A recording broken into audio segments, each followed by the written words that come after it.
What up and what it do?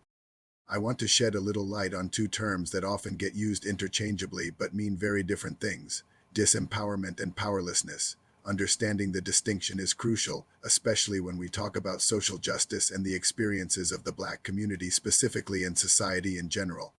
So, what's the difference? Let's start with powerlessness. Powerlessness is a feeling, an internal state. In essence, it is a state of being. It's that sense of hopelessness, the belief that you have no control over your own life or circumstances. You might feel like your actions don't matter, and that no matter what you do, you can't change your situation. It's a deeply personal and painful experience, and it can lead to apathy and despair. Ultimately, feelings of powerlessness fosters what I consider to be a perpetual victim mentality with no definitive culprit for the victimization. Now, let's look at disempowerment. This is not a feeling. It's a process. Disempowerment is an external action taken by a system, an institution, or a group to actively strip power away from another group. Think about things like voter suppression, discriminatory housing policies, unequal access to education, or biased justice systems. These are not just unfortunate circumstances. They are deliberate structures and actions designed to limit a group's ability to exert influence, control their own destiny, and access resources. So powerlessness is the internal feeling of being unable to act, while minimizing resolution to social change to the individual, whereas disempowerment is the external system that creates that feeling. It is the embodiment of forces aligned in opposition to a group.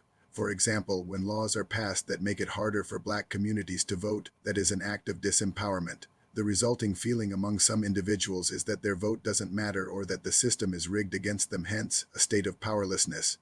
The system actively creates the feeling.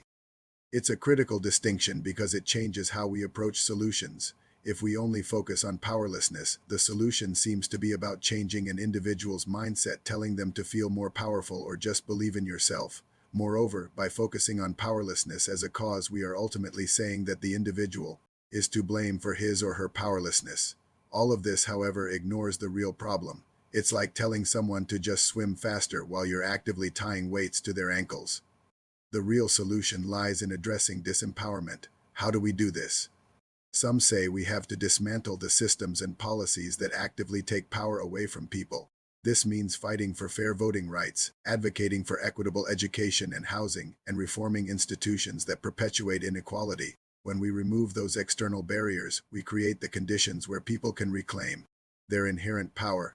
Unfortunately, the fallacy of this idea is in thinking that the very system and its institutions that instigate our powerlessness can effectively empower those it was designed to disempower.